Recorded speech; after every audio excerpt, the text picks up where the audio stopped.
Excellent, thanks for that. So good afternoon, everyone. Good to see all your faces out there. This is a meeting of the SACOG's Race, Equity, Inclusion Working Group, Monday, October 5th, 2020. And I just wanted to start off with a roll call.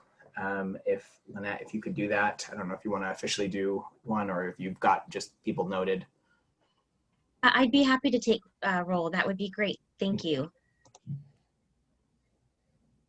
One second. Okay, Director Cabalden. Here. Frost. Here. Gallardo. Here.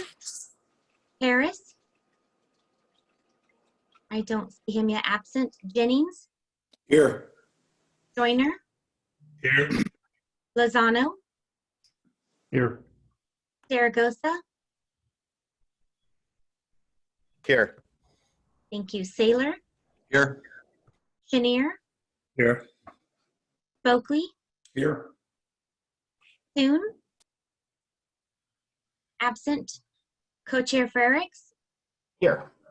Co-Chair Samayoa. Here. And ex officio member Tacker. Looks like she's absent still.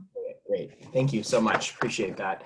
So, well, welcome everybody. We're so fortunate we'll be getting going here in a moment just with some of our guests, but just wanted to got a quick update on our consultant work before that, and just want to extend a warm welcome to our guests in particular today. I'm very fortunate to have folks both from SCAG in Southern California and also from mid-Ohio as well in the Columbus region. So before we do that though, we'll go to item number one, which is an update on the consultant work.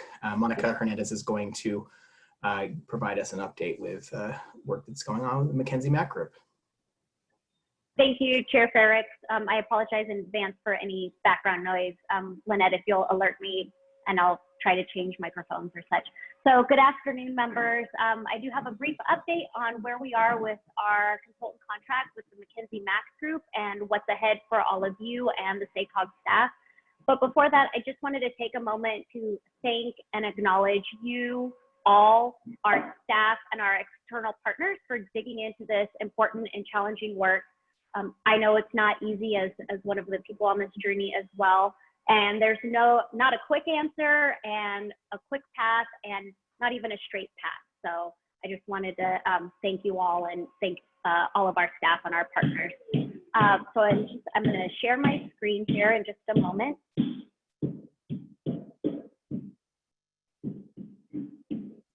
I think by some of the faces that you can hear what's happening. I apologize for that.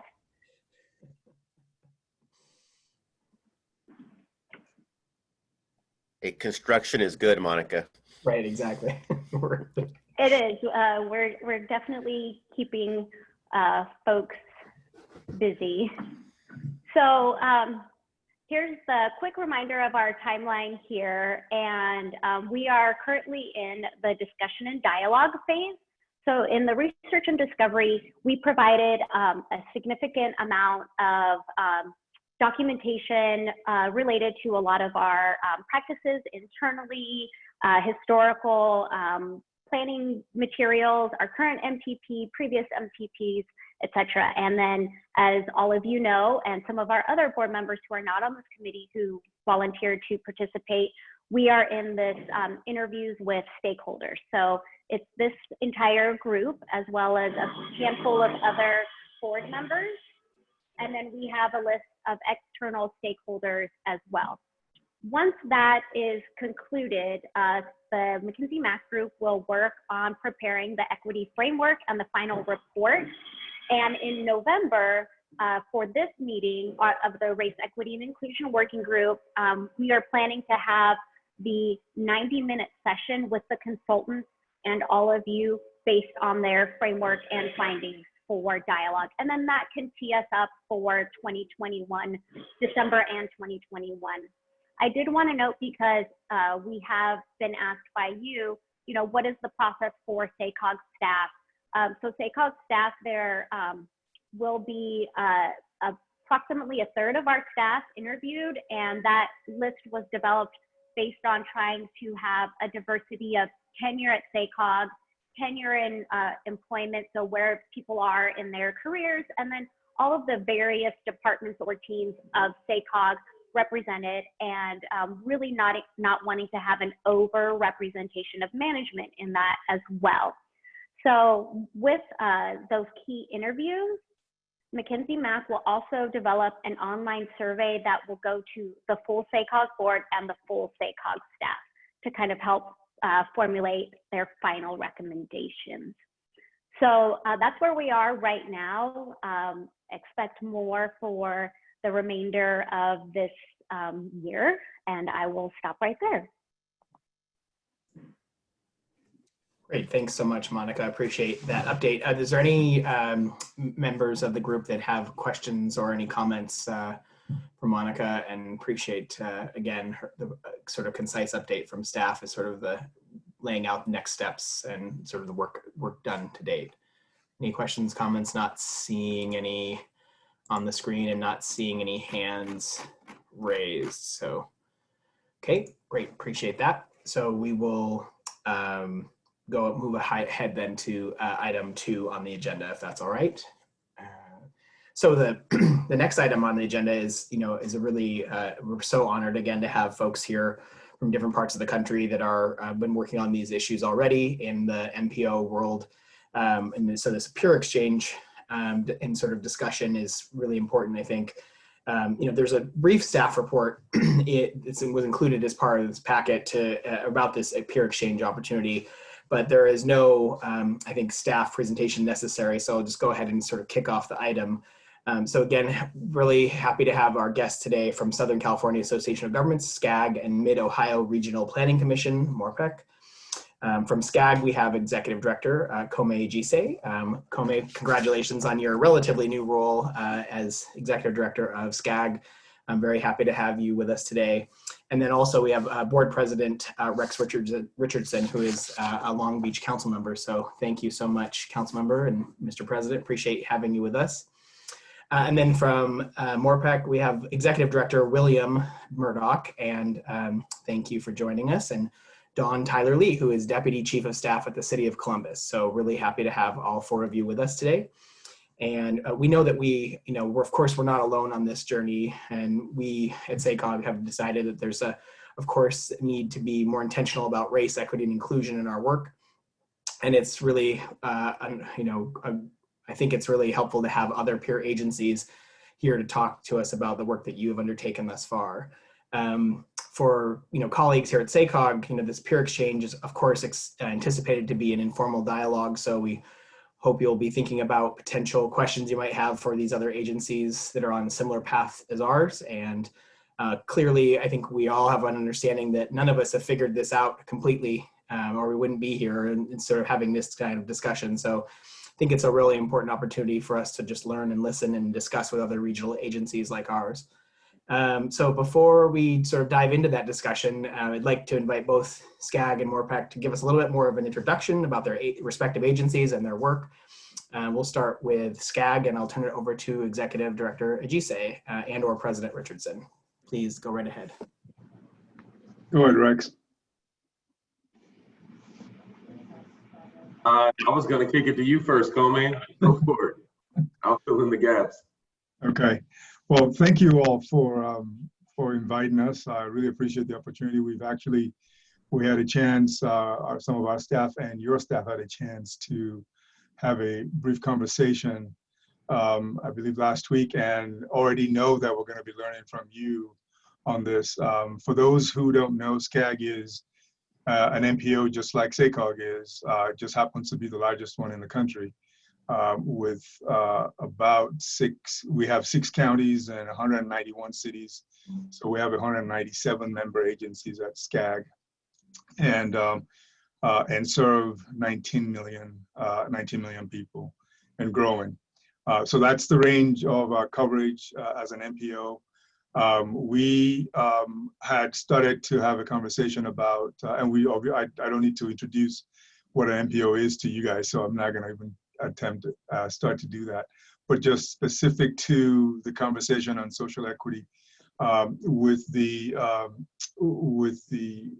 issues that have occurred, especially at the at the point of the death of George Floyd, there was a lot of angst and, as you can imagine, just discomfort within our organization, of course, within the region. And as an MPO, we have what's clearly defined lanes for us and what we do. But this seemed to not go away. You just could not look away from it. And so we had a lot of internal conversations with staff just to begin to speak out loudly about the issue and how we felt about the issue. And at the time, we were also in transition in terms of our leadership. Our leadership tends to run through May of the year, and the new leadership comes on in June. And so all of this was happening about the same time, and that's when Councilmember Rex Richardson became president. And I'll let him take it from there because I think things started to roll a little bit faster after he came on. Sure. Thanks, Comay. So, and you kind of know when you're going to become president because you start off as second vice president, then first vice president. And but we didn't anticipate a global pandemic and unrest in our cities and a second Great Recession in a decade. That we didn't anticipate. So our plan coming into this year was to focus on economic inclusion, and that really hasn't changed. Now it's about forging an inclusive economic recovery. You know, I would say there was already a lot of good capacity within SCAG staff to take on issues of equity and to discuss race, but it was important to hear from the top to the bottom of the organization, across the organization, it was a priority that we can shape a work plan to move forward. On May 31st, we had unrest in my city of Long Beach. Long Beach is an incredibly diverse city, and we are a city that engages in racial equity. We're a part of the Governing Alliance for Racial Equity. We participate in the National League of Cities Race Equity and Leadership Initiative. A few years back, I championed that to create an Office of Equity to begin building capacity to deal with and learn our own capacities to understand the impacts of systemic racism within our city. And so it wasn't a new concept. And so when the unrest took place in our city on the 31st of May, we went back to what we knew, the capacity we built over the last 5 years to begin talking about and dealing with race. One analogy that I've used and that others have used in terms of how we make sense of race is first, we have to get out of this concept that this is a political issue. It's not a political issue. It's a professional standard that needs to be adopted by professionals. Public servants, public employees, city managers should develop their ability to recognize institutional racism and to be comfortable talking about issues of race. It doesn't happen overnight. It takes time to develop that by making statements of affirmation, developing training protocols and other things, and to where the culture you're creating within your city and within your companies is one that supports a climate, an environment, a culture of racial equity. And so the analogy is comparing racial equity and where we are, what needs to happen, to the way that companies and cultures have turned around sexual harassment. It moved very, very, very slowly to where, 20 years ago, 30 years ago, the standard was very different. It was a very low standard. It was as long as I could control my own behavior, I'm pretty safe. But nowadays, you have to really build up your capacity to be able to identify sexual harassment, culture of sexual harassment in your workplace. You can't advance without developing those skills. Many of the people on this call can probably tell you have regular trainings on these issues to continue to identify and keep up with the changing, shifting landscape. That's how we're going to have to turn the corner on racial equity. And so what we did was in the city of Long Beach, we adopted a resolution declaring institutional racism public health crisis and committing ourselves to go through a process we call the framework for reconciliation in Long Beach. That had 4 phases: listening, convening, and catalyzing, in direct alignment with SCAG's process, which we will talk about: listening, convening, catalyzing. And at the end, what came forward was the Racial Equity and Reconciliation Initiative which is 107 recommendations across 4 different categories, from systems change internally to reforming and building, restoring trust within your police department, issues externally like health equity, economic inclusion, things like that. So 107 recommendations, and then we moved forward with 2 actions to begin implementing them. One was we funded structurally within our budget about $3.5 million to build out the staff capacity within the Office of Equity and across the organization to implement about 53 of these 107 recommendations within the first year. And the second thing we did was we made a recommendation to go to the ballot this November with a ballot measure that really got the people off the bench and into the game and voting for racial equity. And that ballot measure, it's a 15-cent tax on oil production within our city to invest directly into racial equity and climate resiliency within our city. Now, SCAG took the very same steps. It first started with, in my very first board meeting, a declaration calling institutional racism a public health crisis. That was important since SCAG is the largest NPO in America. 2 additional counties have taken the same step. San Bernardino County and Riverside County have followed suit with SCAG. Then we began our 1-year framework, which is, I always get it tongue twisted when we do it. It's framework for recovering and reimagining and include a resilient region. That's what it's called. And a part of that was putting forward 3 phases, very similar: listening, convening, and catalyzing. As a part of listening, we went through and had a conversation with all 6 counties, a listening tour, 2-hour discussion each. On convening, we convened a table, a special committee on equity and social justice. This had representatives from all 6 counties: healthcare, education, Cal State Dominguez Hills, UC Irvine, business organizations, just a cross-section of all the stakeholders who are interested in an inclusive Southern California region. We also connected it to the economic recovery. We know that all cities are evaluating what it means, we need to take another look at how our cities are funded. Simply being entrepreneurial and basing your services on sales tax or transit occupancy tax and tourism really showed that when you really need your city to step up in a pandemic or a crisis, we're all in a difficult place. So with our economy and our cities where they are, now is a good place to sort of start rebuilding the foundation and lacing equity throughout the decisions we make. And so those are some of the things that this committee is looking at, how we can make sure that as Southern California, with the largest legislative delegation, with the largest in both Congress and in Sacramento, how do we work on one common agenda, one common standard to build an inclusive region with the foundation as our Connect SoCal regional transportation plan and sustainable community strategy? So how do we use that to drive broadband, close the digital divide, use that to focus on education? How do we do that? Use that to focus on economic inclusion and jobs and businesses. And so that's the work that we're doing now. And then internally, the last thing I'll say is internally, SCAG has an internal work group of staff across the organization who really work to figure out internally, how do we actually operationalize some of the things that need to happen? How do we talk about it? How do we think about it in a way that brings more people under the tent and doesn't push people away? As again, going back to, it's not political, this is a professional standard. This is something we have to deal with and we have to reconcile with it. So I'll stop there, Kome. Thank you. Director Richards, what's your 3rd phase? This is Director Samayo from SACOG. You mentioned one. Right. It's kind of like listening. Second, I call it 3, but it's really 4. The first is acknowledgement. I just didn't call that now.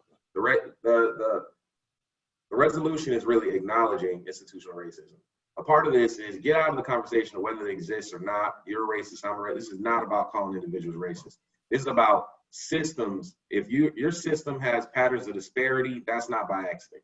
If you're seeing economic segregation, if you're seeing all these different things around housing and all of these things that are laced, your systems are laced with values based on race and gender.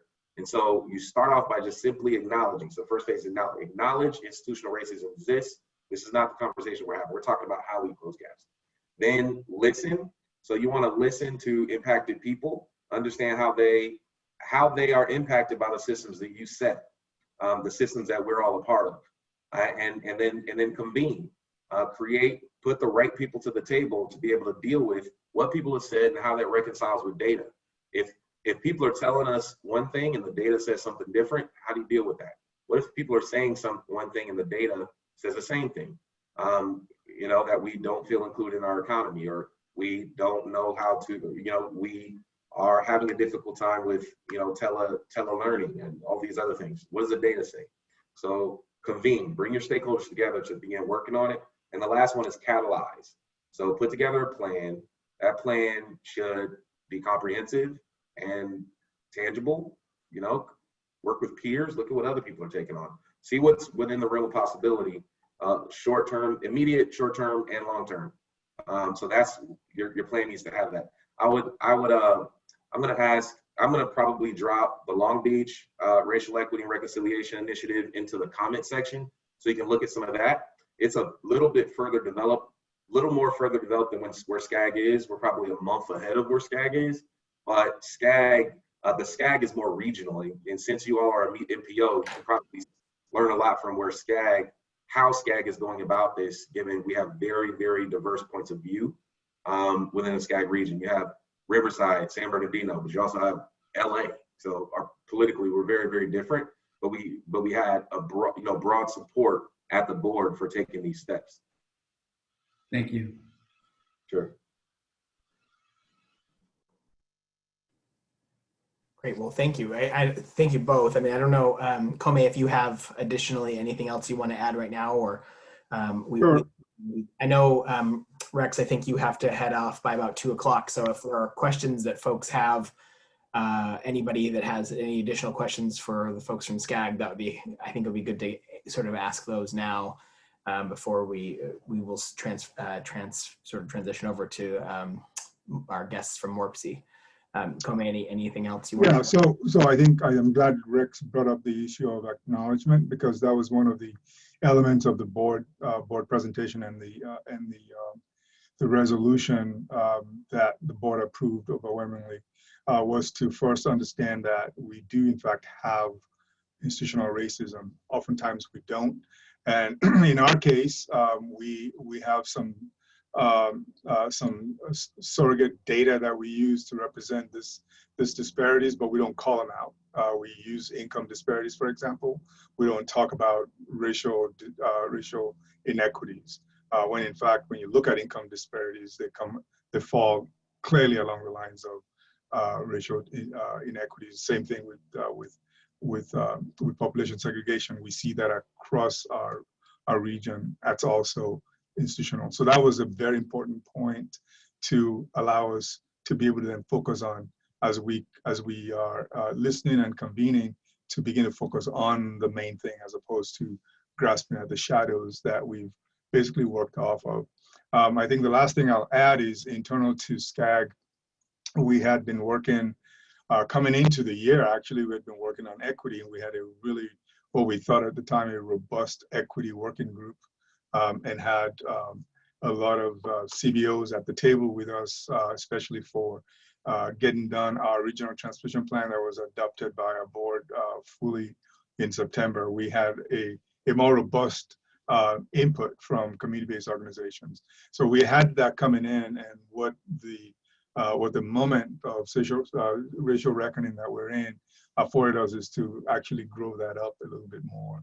But then also grow our diversity and inclusion program internally that we had been talking about, and we've been working slowly to effect into that becomes a major element of this aspect of what the board is looking at, because we included that as part of it, so that we would have this transparency of what we're doing internally as an organization, such that it's reflecting exactly what we're saying externally as we administer our programs. So the social equity, the President's Social Equity Committee that Rex talked about, that was formed, met on the 24th of September for the first time, and it was a really good coming together and defining what the baseline conversation was going to be for that committee.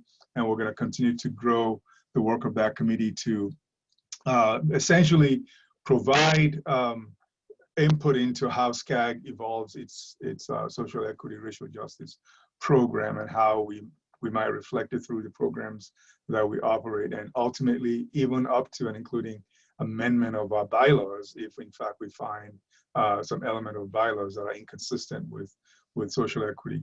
And that would happen at a General Assembly, which would be in May. So the work of the committee is really geared towards producing a tangible reporting out to the Regional Council and to the General Assembly in May.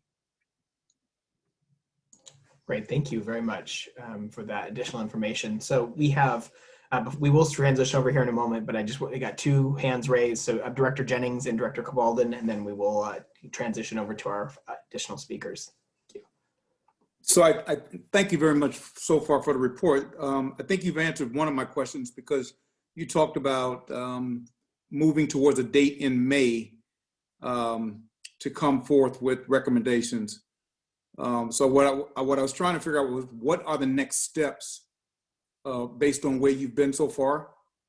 What are the next top 3 to 4 steps of moving forward? And then you also talked about 107 recommendations, of which 53 came forth. What happens to the other 54, and when do we bring them forth if we do it all? Okay, so we're talking about two different elements here. The 107 recommendations are for the city of Long Beach. And that's a little further ahead of where we are because we are larger at SCAG, and we want to make sure we bring all 197 member jurisdictions along. We're a little slower in convening, as it were, whereas Long Beach was able to rapidly put together their program. So I'd let Rex talk about the status of those recommendations. Sure. So Comey's right. So in Long Beach, we already had capacity. We already had an Office of Equity, an equity toolkit, right? This was a moment where we went back to the capacity we had built to put together a strategy. And it was hard, it was difficult, you know, people are upset, there were hundreds and this is the middle of the pandemic, so you couldn't put up a tent and bring a bunch of people in to work it out. We had probably maybe 20 different Zoom sessions with hundreds and hundreds of people on them. Some were focus group style, some were town hall style. The convenings were a bit more organized because that narrowed down to a smaller group of stakeholders. But what I'll say is about the way the plan was organized, and I saw the chat wasn't enabled. I want to drop the link in the chat. We're going to send it over to the SACOG staff so y'all can get it. It'll show you on the city's website. If you just go to longbeach.gov and search reconciliation, you'll see a lot of details on the process, and then you'll see the plan, and you'll see how the process, really that framework of those 4 steps, really is about putting out a runway. People were upset. People are protesting. You know, it wasn't about Minneapolis. It was about all of our systems. Minneapolis is smaller than Long Beach. I remember I sat on a panel at the White House with the mayor of Minneapolis when in President Obama's last year, and they were being recognized about equity and their Cradle to Career initiatives. They weren't a city. Minneapolis isn't known as a city. It's incredibly racist.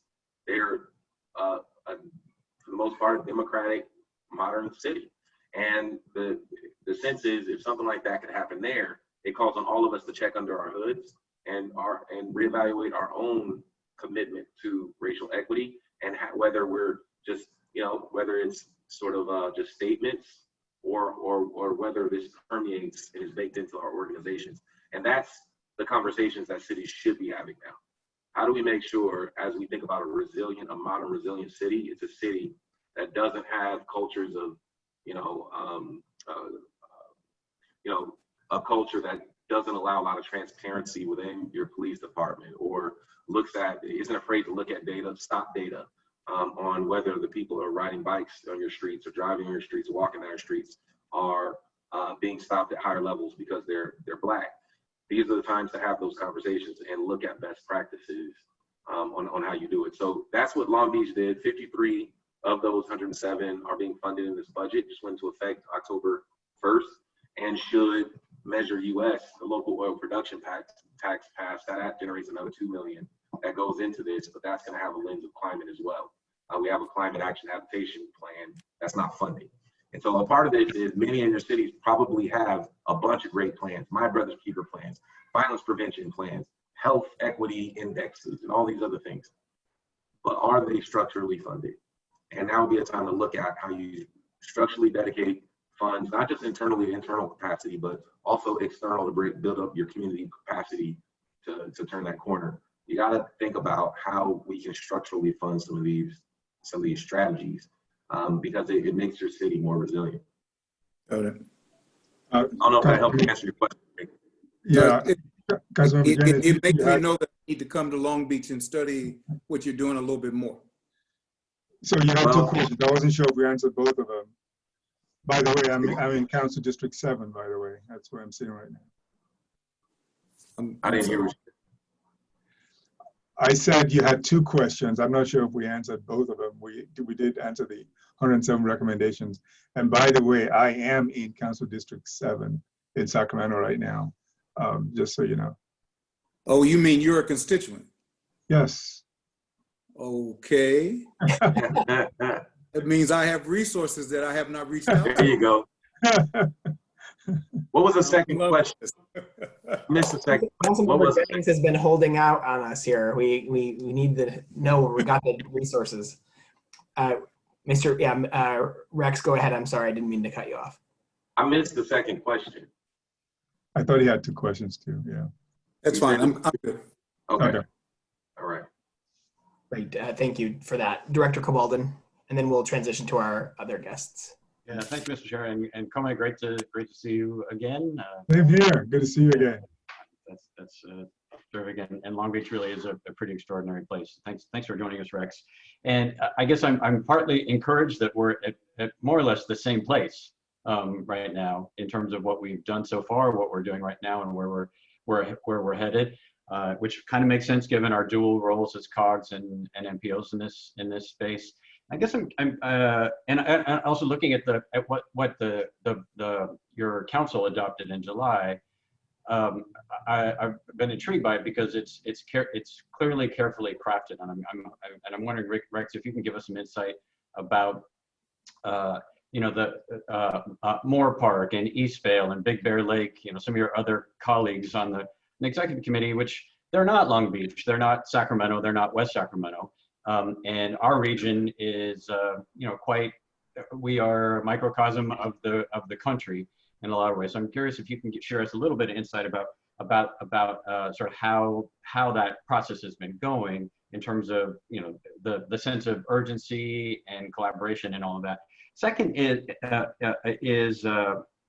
and maybe this relates to the language of that resolution, because I think you mentioned that we can't just be focusing on making statements. And I think sometimes what we have done is we make a statement and then we decide the next best thing we can do is to make a stronger statement, and then a stronger statement, and then a stronger statement. But we've never really done the under the hood work of tackling what you mentioned in terms of funding and other issues. So I guess that's one question. The second question, and I know the chair is going to kill me for asking two, but the other one is what are you doing, what's SCAG doing in terms of thinking about the relative focus on internal SCAG operations and bylaws versus policy stuff and funding streams and data indicators that you collect and report and analyze, that sort of sort of the work of SCAG in the world, and then SCAG internally. How are you addressing both, and if so, how are you balancing that focus?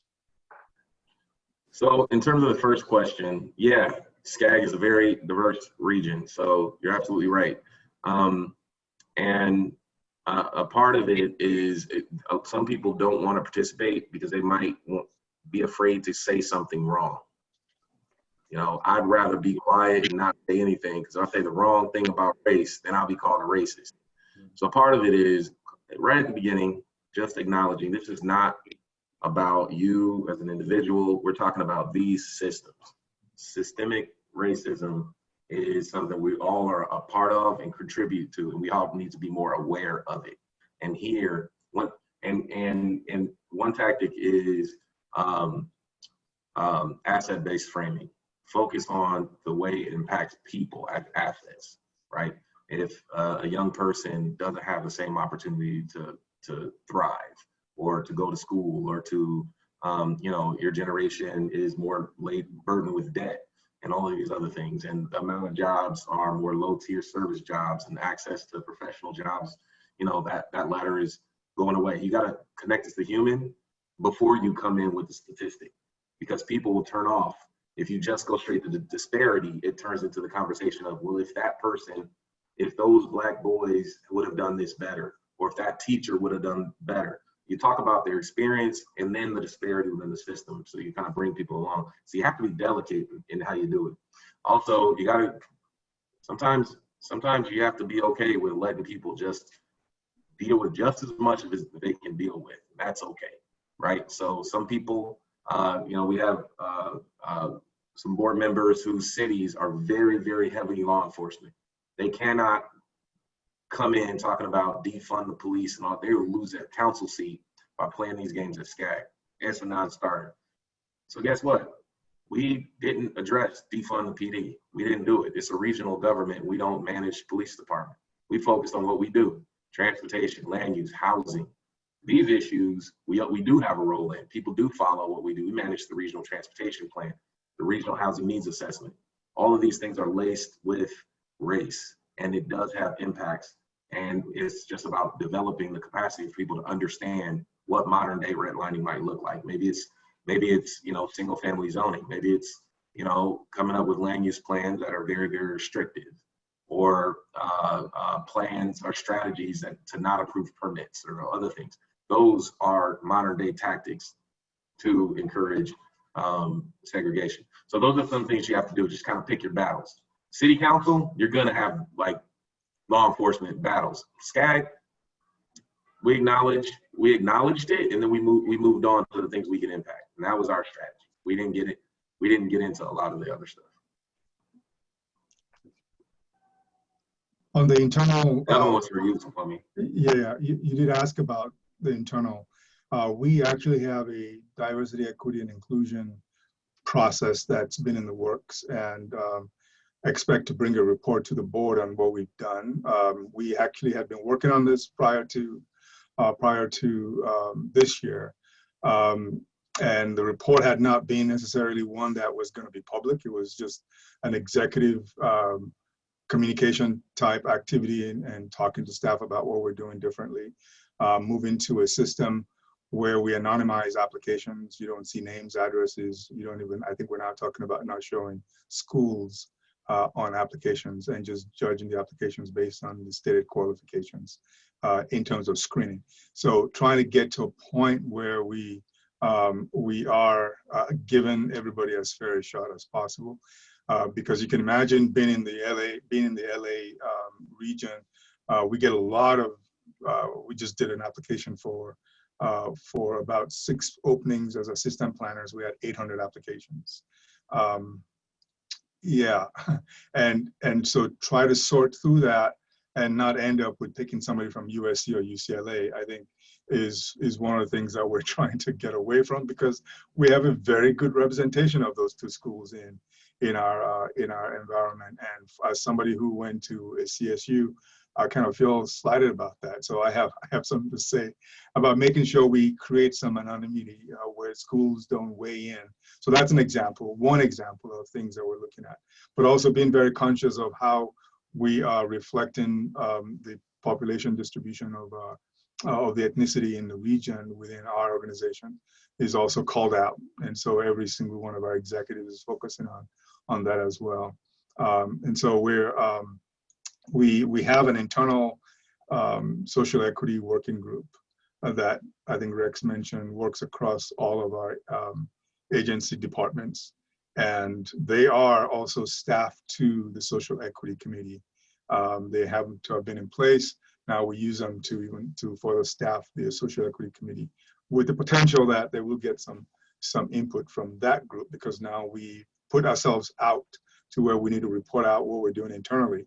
As transparent as possible. So we need to up our game in that respect, and it's an intentional forced activity that we put on ourselves so that we can be called out to keep moving on the internal stuff as well as the external. Just lastly, with regards to the external, we do a lot of grant funding, just like SACOG does. One tendency in our MPO is to try and make sure everybody's happy. So we spread funding equitably geographically, right? Geographical equity is one of the things that we do really well and makes everybody happy. If we are to face the issue of social equity, we might start, and we've started talking about it, we might start talking about a remedial plan. I don't have a different way of calling this, but a remedial plan for areas that actually could not compete anyway for this grant fundings that we have. When we go out and fund bicycle projects, pedestrian projects, there are parts of our community that can't even put together a grant application. How do we then say that everybody's open, it's open to everybody to compete? So doing something different that allows us to build capacity at some identified areas of our community such that they now are in fact able to compete for those funds. Or maybe we even just fund outrightly some of those improvements so we can bring some of these communities up to speed. These are some considerations that we're looking at in terms of our external impact on programs.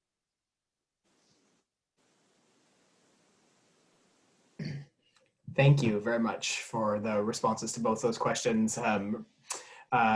I don't have any other hands raised at the moment, so we're going to just go now to appreciate that discussion thus far, and we're going to go now to our guests from MORPC. So William Murdoch, of course, again, Executive Director, and also Don Tyler Lee, who's the Deputy Chief of Staff of the City of Columbus. Thank you both so much for joining us today, and appreciate just accommodating that little bit of an interlude with folks from Southern California.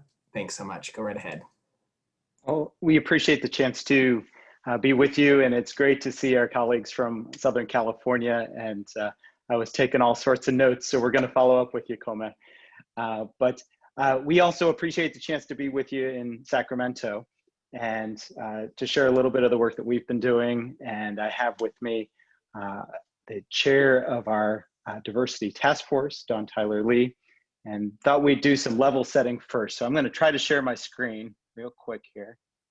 Let's see if it works. Let's see. It's not working. So hold on just a second here. William, you may need to be the host. You might have to get host permission. Yeah. Oh, I know what it is. Okay. Let's see. Okay. It's not going to work. So that's okay. I only had some very simple slides anyhow. So we'll talk it through. So we're from Central Ohio, which is the Columbus, Ohio region. And I think what is interesting for us is listening to Los Angeles, LA, and the Columbus region have a great connection when it comes to things like the Rose Bowl and historical migration patterns back and forth. But with Sacramento, we're actually very similar to Sacramento when it comes to size and growth and the profile that we have. And so the region that MORPC serves includes Columbus and 15 counties, 75 different communities, 140 board members. It's a region that is similar to you, with a diverse, thriving, growing city, bracketed by pretty rural farmlands, agricultural areas, also bracketed by areas of intense poverty in Appalachian, Ohio. And we are becoming more diverse, we're growing, and I think we look a lot like you. You may not know it, but we are a community of about 2.4 million people. And we are on track to grow to about 3 million people in the coming decades. The fastest growing community in the Midwest. It's a lot of energy and growth here in Central Ohio. What might sound familiar to you is, along with that growth, our equity problems, our poverty issues have all been so much worsened. The economic segregation, the racial segregation is perhaps higher than it's been. At the same time, we're experiencing this prosperity and this growth. Just to let you know some of the diversity that we have, we're a little less diverse than some areas of California, but our region is about 22% non-white. Columbus itself is about 40%. We have suburbs approaching that. We have some minority majority communities in our region. And when we look at the growth and where we're going, 50% of our growth through 2050 is non-white population, and 25% is that is international migration. So there is a shift that is happening in our region that you may not think of when you think of Ohio, but as a growing community, our growth is built on, our economic growth is built upon diversity, immigration, and that is where we're going. For the organization that we are a regional council. We do a lot of the things that SACOG does, and in many ways, we've been following Sacramento for years with our work in planning and scenario planning. And so we admire the team that you have there, and we've known James before he was there, and we admire the work that he's doing at your agency. So let's talk about what we've been doing in diversity. And I want to lay out kind of the picture of where we've been, and then we'll have Dawn jump in and talk about the work of the task force. And before I say anything else about this, we're humbled by the invitation to talk about it. We don't have all of this figured out. This is an uncomfortable space to be in at times for everybody, particularly for folks involved in an organization that's a regional council, where your job is to get folks to agree, and your job is to bring people together around information. This is not an easy task for us, and we'd like to share our journey, but know that we're still learning as we go. If you go back about 5 or 6 years, we adopted our first diversity inclusion plan. This was a board-driven effort. And the idea here is we wanted to tie together those things that we're required to do for federal funds with transportation and spending to things that we wanted to accomplish in board engagement and staff and hiring.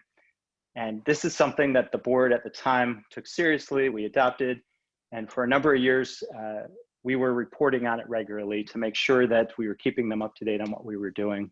At the time in our region, most local governments, save for maybe Columbus or Franklin County, didn't have stated diversity objectives or diversity inclusion plans. About 2 years ago, we had our former chairperson, who was African American, was stepping off the board, and noticed around him that the leadership of our organization's board and that our overall board did not look like the region that we were serving. And he pleaded with us, he challenged us to pay attention to this issue, not as a burden, but as an opportunity, because we were clearly not taking advantage of where our community was going and the voices in our community. And that had a really big impact on me and my team and the leadership of the board at the time.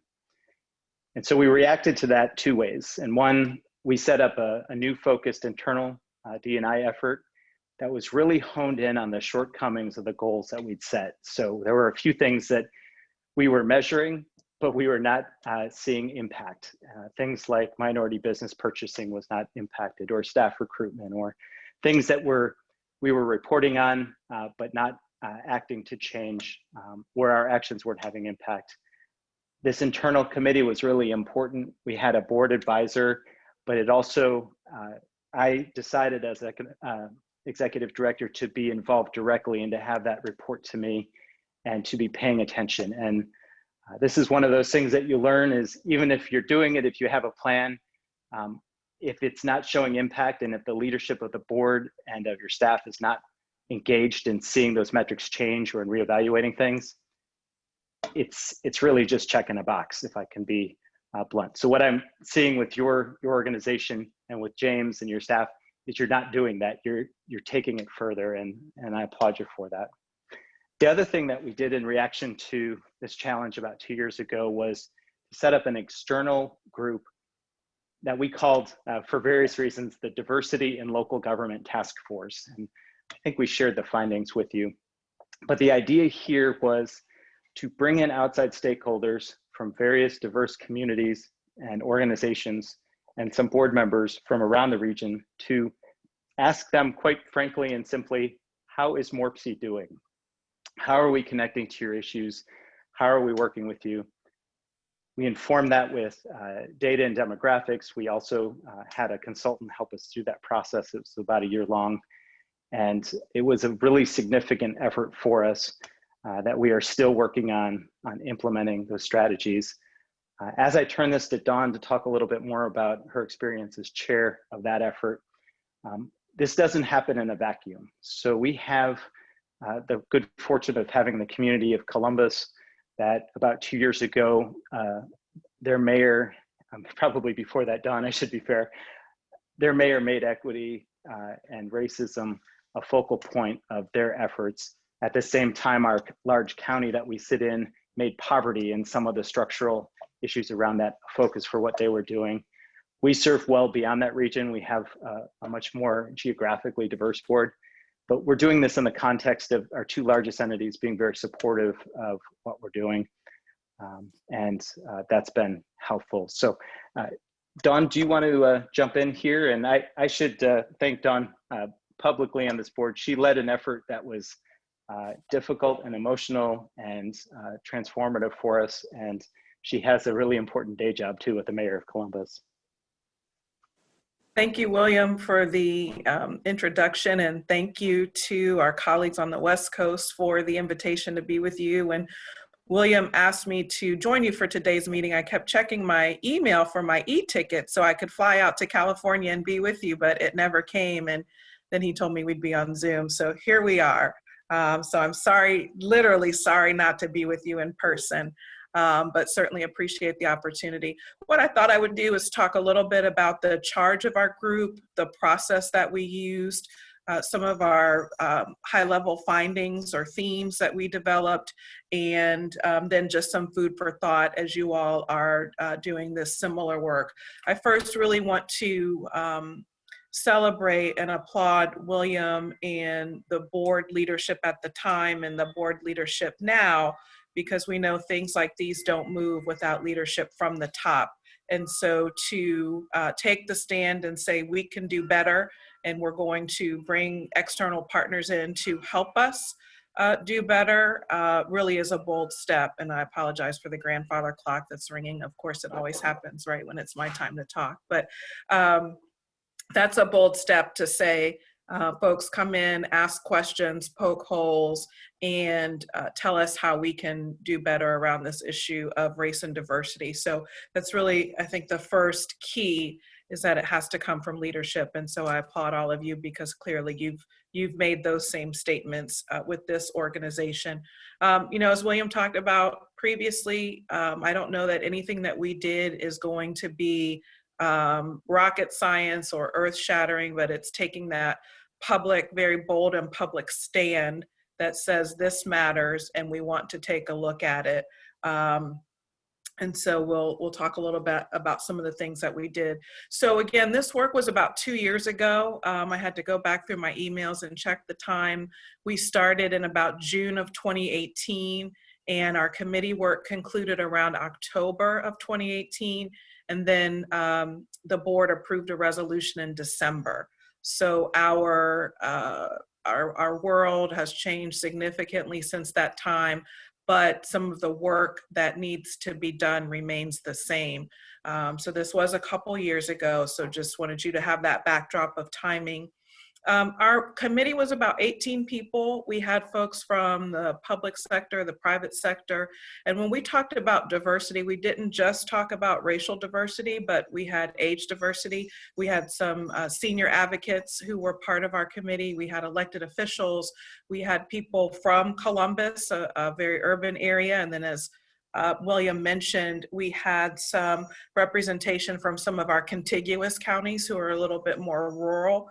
We also had some young professionals. We have several large young professional groups here in Central Ohio. Some are more geared towards people of color and some are more the majority community. We had representation from both of those groups. So age diversity was key. We had representation from Asian American community, Latinx, many different groups that would also be reflected in your communities as well.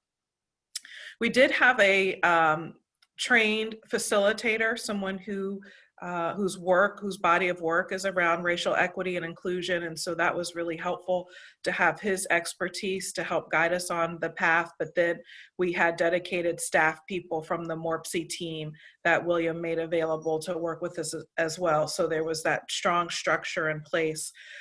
We came up with what I would call both short-term and long-term recommendations. We know there are some things that perhaps can be pursued more quickly, and other things are more of a marathon than a sprint. So some of what we came up with were both short-term and long-term.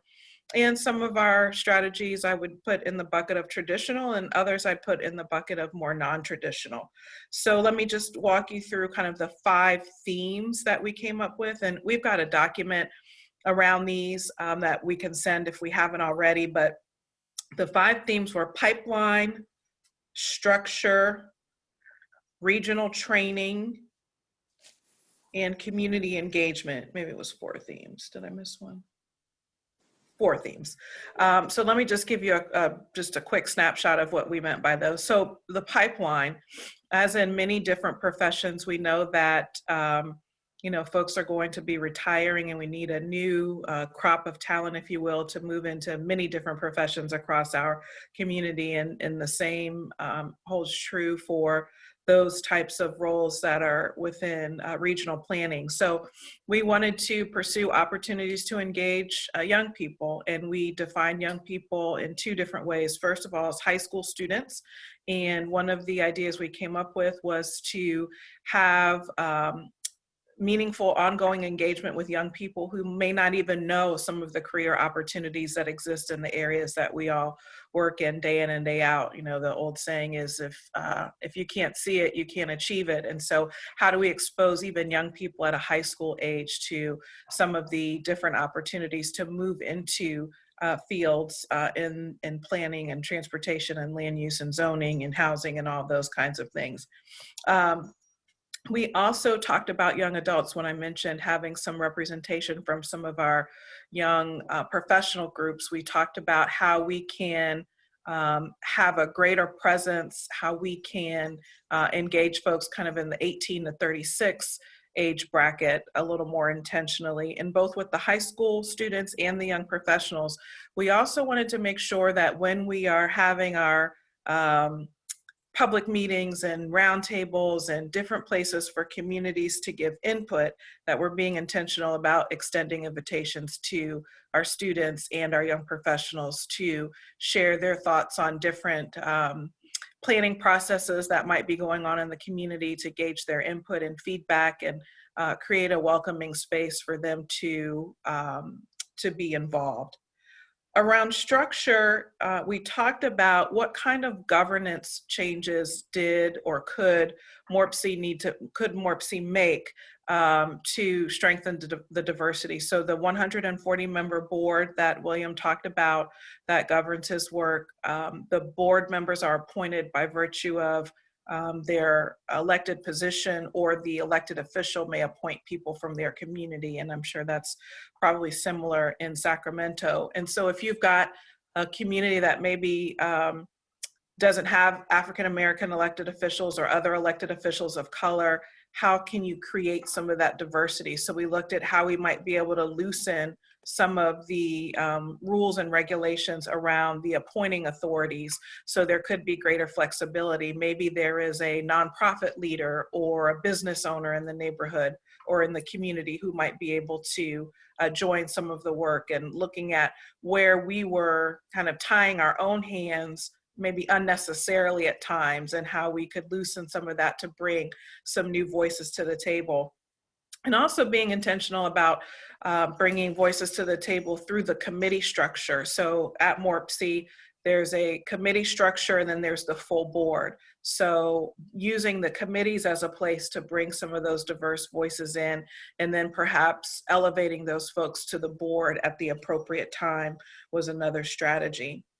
Our 3rd theme was around regional training and technical assistance, and really it's about how we utilize the expertise that we've got right here in our community to benefit or to serve other communities. So again, using the example of Columbus being the more urban area and some of our more rural areas, linking them up with some of the expertise from Columbus, the council member talked about it before, doing some of the trainings and the board development and those kind of routine things that we all know and hear about, but again, with intentionality of how we can, continue to educate ourselves and grow in this area of racial justice and diversity and inclusion.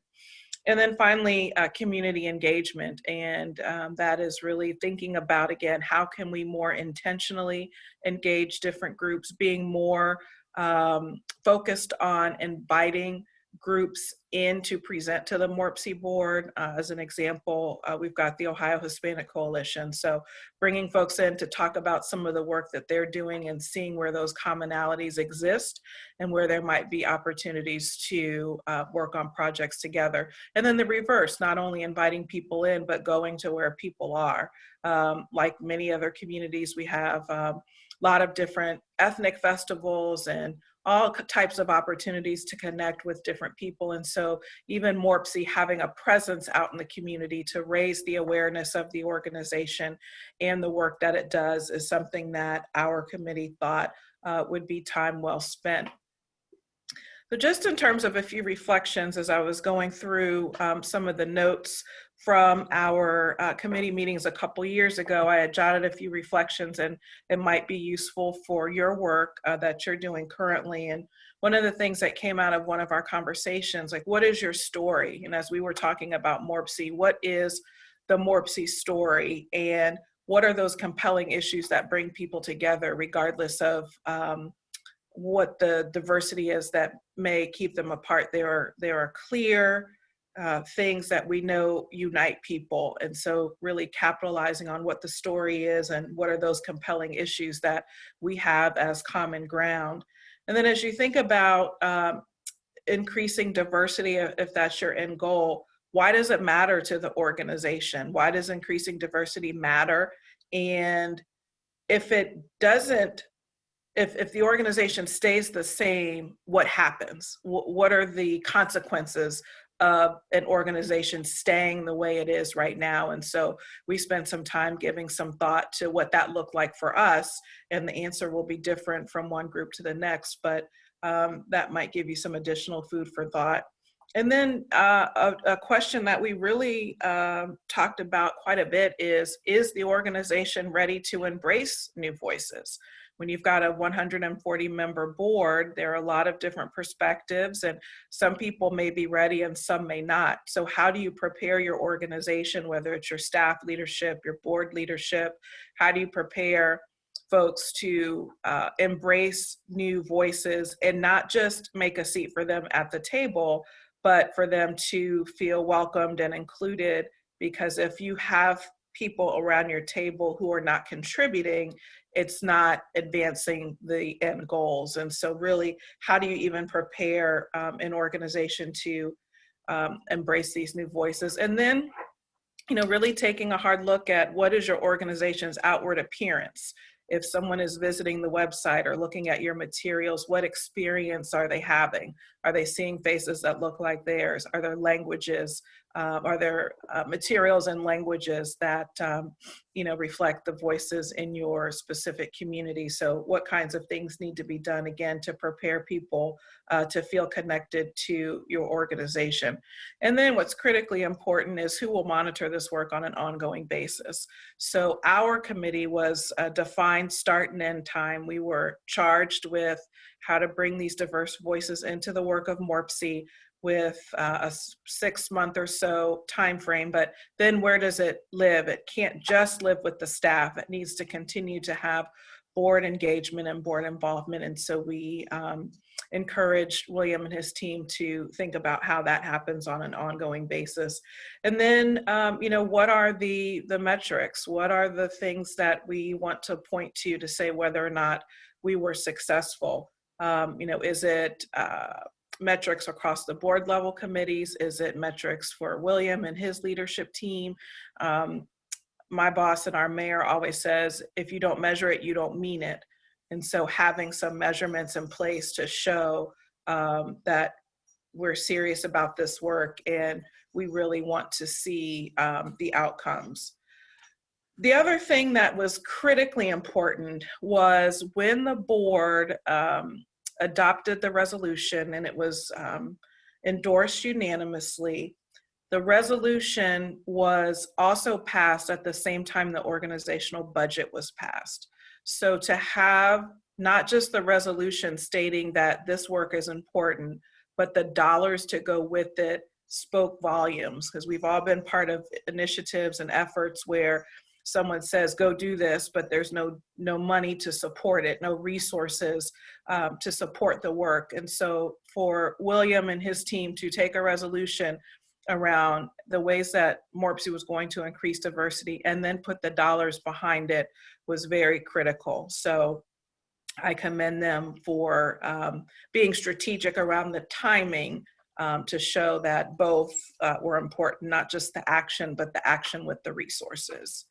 So I'll pause there, and I think William might share a little bit about some of the next steps that we've taken since the committee work concluded in 2018, and then I guess open up to any questions you guys might have.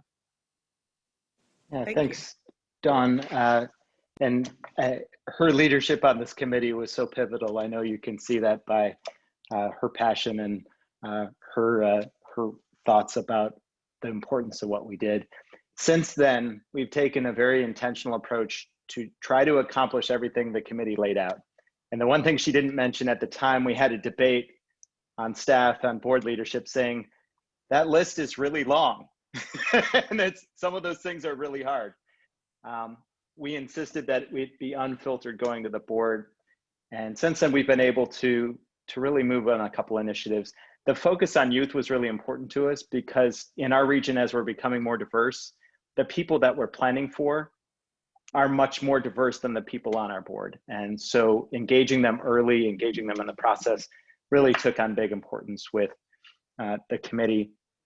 The piece that Dawn said about a large board being ready for this, part of what we did, again, recognizing our role, recognizing the leaders that we're bringing with. One of the things we did that was simple, but has been very helpful is we've had a series that we called One MORPSI, One Voice, where every month, almost since this was adopted, we've brought in a different organizational speaker to talk about the issues that new Americans are facing, the issues that seniors are facing, the issues that the African American community are facing, and then informing that with our team's data and demographic work, just raising awareness, because the frank situation is most of our board members are not confronted with this daily. It's not present in their thinking or their planning as they're running their cities or their counties. And so MORPSI, using the ability we have to bring everybody together, we're putting these issues in front of them and translating it into a way that they can understand what's going on and why this might be important for the region as a whole. The other piece that I just want to mention that we've been working on that's been, some of it's been easy and some of it's been really difficult. We have, like you, 24 committees. Those are much, much more diverse since this effort. That has been a very intentional process. We've done the same thing with our staff, by the way, being very intentional. The two areas that we're really still struggling with is the larger board. Dawn mentioned the institutional nature of you want the mayor or a top administrative official to represent your community on our board. Our board is still working through that and trying to figure out what the right thing to do, the right approach is. We have been very deliberate in helping to work with communities as they're thinking of their board appointments to take advantage of some of the flexibility we have in their appointments.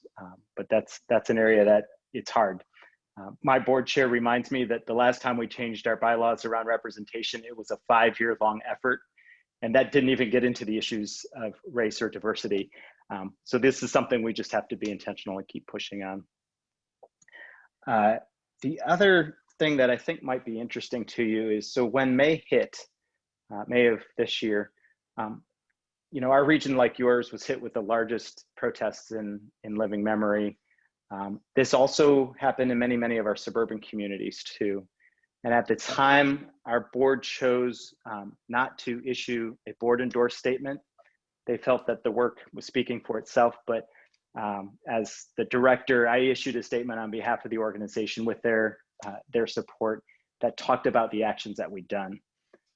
We also set up a resource for our communities, and I think I sent the web link, where we have a lot of communities doing things like declaring racism as a public health hazard, adopting their first ever diversity approaches or committees. We've leveraged what we do as a regional council to be that source of information for them. We've lent our D&I staff to help advise them as consultants. And the last thing that's come out of this is in our various committees and planning efforts on transportation, on government advocacy, on sustainability, we very intentionally have moved forward a discussion about the legacy of racism and the changing diversity of our community and what that means as we're doing our planning for sustainability, our planning in transportation. We'd started doing that prior to May, but it took on new importance with some of our board members since, and those conversations have not been easy. Historically, a plan on sustainability would talk a little bit about environmental justice, but mostly focus on climate. Historically, our government advocacy efforts would focus on best practices in local governments and be silent on things like equity or racism. And so those conversations are going on right now, where we're talking about what is the role of a regional council, how can we affect change, how can we name it, how can we just not dance around it or ignore the fact that there's disparities in our communities. And it's hard work, but that's where we are. I think we went over your 10 minutes, Lucas, but obviously we're working really hard on this and we don't have it all figured out, but we're happy to be a resource for you on the work of the task force, which has transformed what we do and where we are in any of this. So thank you. Oh, thanks so much. I really appreciate it. And I think, so, we certainly know that, the staff from the respective agencies has also been in close communication, and we'll also continue to appreciate, we'll get all the different documents out, both sort of the SCAG documents, those Long Beach stuff, the MORPC documents as well. So thank you for that. And we will, I know if there are folks, directors with either questions or comments at this point, we appreciate hearing from you all. Got Director Cabalden first up. Yeah, just say thank you, especially to both of you, but Mayor Ginther is a good friend of mine, and he's always talking about you, Dawn. So it's great to see the phenomenon in person. I thought your experience is really helpful to us, both because of our regions are similar, but you're taking a very Midwest, like, let's just work on it. Let's just get the work done. Let's just punch through. Let's do what we can. Let's do another thing that we can. So it's been really instructive to hear your experience about how to proceed with that. I'm struggling a little bit with the application at the highest level of the organization, because our board is, I think, by some biblical policy is only comprised of elected officials. We've never had a tradition of either 100+ people or of appointing public works directors or assistant city managers or deputy chiefs of staff to the mayor to our board. So that dynamic is definitely a different case, but you've given some food for thought about the rest of our structure as well. Our committees and other things that we have specifically identified, like, okay, we want to hear from planning directors, or we want to hear from public works directors, or we want to hear from bicyclists, right? So we have intention about who we're going to hear from and the stories and journeys we're going to try to understand better. And we haven't, other than on EJ requirements for federal contracts, grants, and policies, I don't know that we've done what we can to institutionalize structures that would do what you've described. So appreciate it. Thank you so much. Thanks for your comments. I'll be sure to let the mayor know we met. And she is a phenomenon, just to emphasize that. What you talked about with the board, that took a lot of discussion for us, but they did open up the appointments a number of years ago so that, for instance, Columbus has 15 seats on our board by virtue of population size. Other communities have 1 or 2 or 5. That's brought up a great richness of different leaders and different professionals, sometimes business people or nonprofit leaders.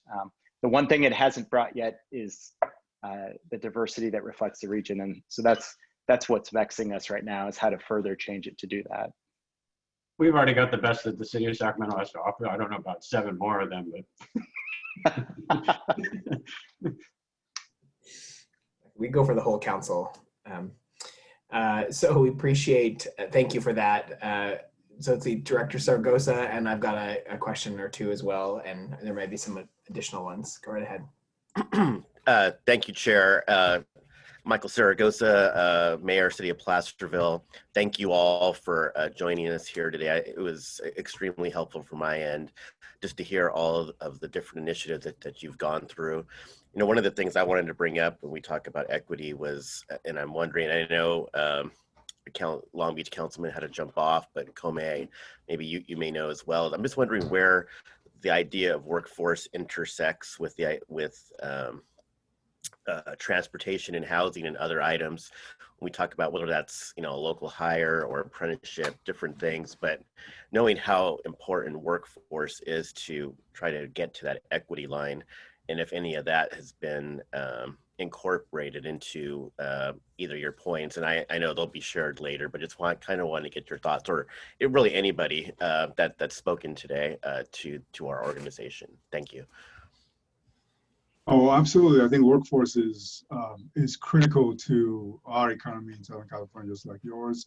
One of the underlying issues that we have been faced with over the last few years is the housing crisis and its impact on workforce specifically, and the drain that's going to be.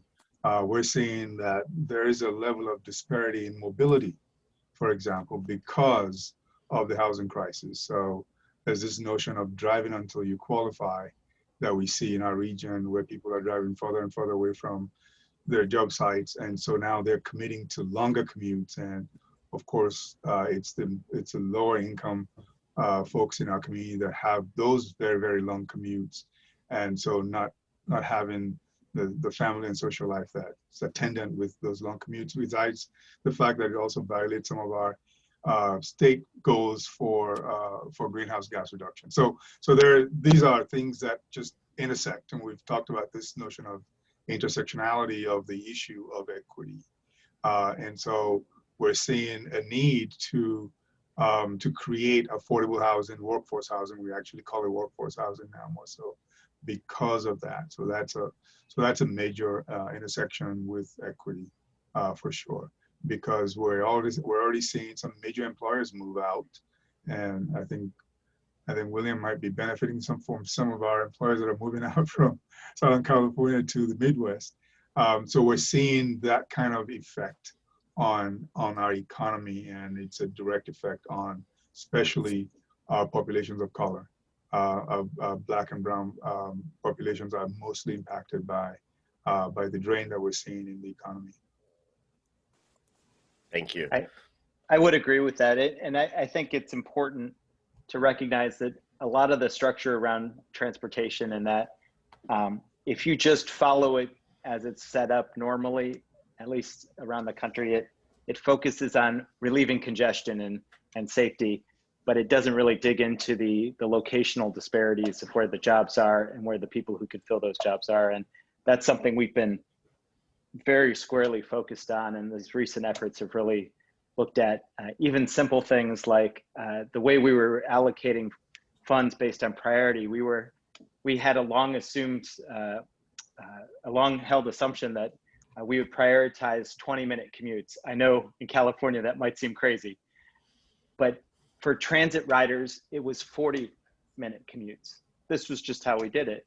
And when you look at the fact that the majority of our transit riders are African American, and we're planning deliberately to have longer commutes for them, that was a big eye opener for our organization. So there are things like that where being really intentional about what we're doing to help people connect to employment through our normal processes, and looking for those structures that aren't maybe intentionally racist, but have a way of reinforcing some of the economic disparities and racial disparities in our region. That's been a big journey for us. Thank you.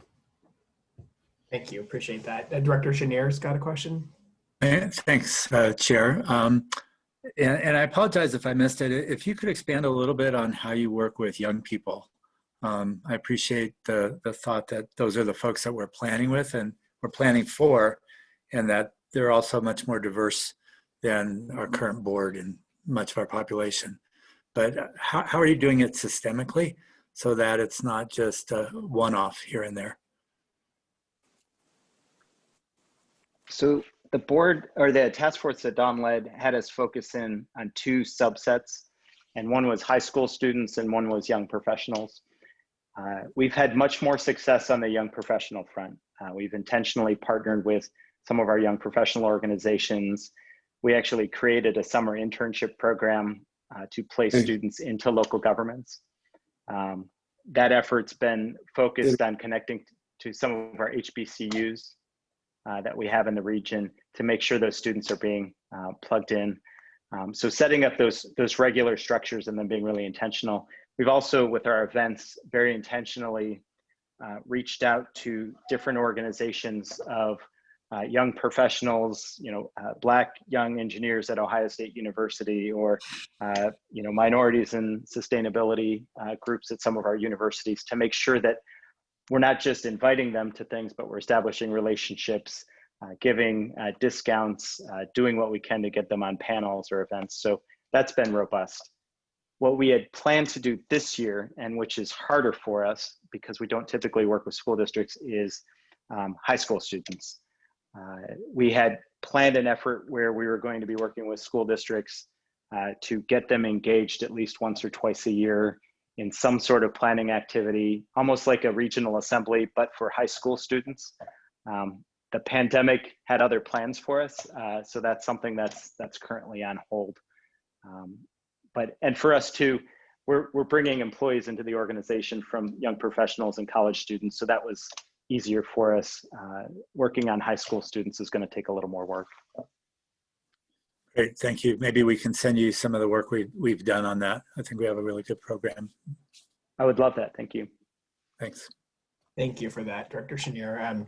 Mr. Co-Chair Samayoa, go ahead, and then Director Frost after that. Thank you. I really like this idea of assuring that you're asking the question of who you are and tell your story, and that's a really important question to ask, because I represent a small town in one of the smaller population-wise counties in the 6-county region, and when I started looking at who we are, relatively speaking, to the region, we're pretty rural. We're pretty poor when it comes to income levels, but the county itself is pretty rich in resources when it comes to forestry, water, electricity, current. But it hasn't got down to the actual folks that live in our counties and stuff. So there's definitely a issue with equity, and also there's issue with including all of our regions, because we do have a lot of rural and farming areas within our region. And where do you guys see the intersect between this equity question, inclusion, and race? Because when I look at my community of Yuba County, which tends to be more white, but it tends to be poor white, with a lot of infrastructure issues in those communities and stuff. So I think there's something to say about identifying who we are, and identifying that the intersect between those three questions. I mean, I imagine that some of your communities are maybe in Ohio tends to have some rural farming areas and poor white communities as well that haven't been included in the resource distribution. Yeah, I mean, I certainly welcome William's thoughts as well, but I think the importance of defining who you are is key for the reasons you just stated, because in different communities, the voices who are left out may look differently. In an urban center, it might be people of color who are left out. But in areas that are more rural, to your point, it might be people of a lower socioeconomic status. So part of that defining who you are is being clear about what does increasing diversity and inclusion mean for our specific community, what voices aren't here right now, and who should be at the table. When I talked about the intentionality around having senior citizens, seniors might not typically be a group that are at many planning tables, but certainly how we plan our communities and how we do a lot of that work, we definitely need their voice. You know, someone who has an aging parent, you know, the things I think about now are much different than I've ever thought about before. So what is the story of your organization, your community? Who, as you sit at your table and look around, is missing? And then what strategies do you need to form to go out and get those voices and bring them in? Yeah, if I can add to that, because we do have a lot of rural communities that we serve. In Ohio, we have the Appalachian part of Ohio and historically intense poverty. But we also have a number of rural communities that are economically struggling too outside of Columbus. There's two things I'll mention. One is looking for who's not at the table and how your programs can connect to them. And sometimes we see the same issues in those different communities. So right now in the pandemic, we're working with our communities to connect used computers and broadband hotspots to low-income families. And the two areas that we see in our region that are struggling are certain urban areas of Columbus and certain rural communities on the outskirts who don't have access to that. And so as we're designing these programs, we've got a whole rural plan too, but the idea is make sure that if we're looking at an urban problem, we're looking for that same thing that we could help with in our rural communities and vice versa, so that we're not just ignoring one area of the region.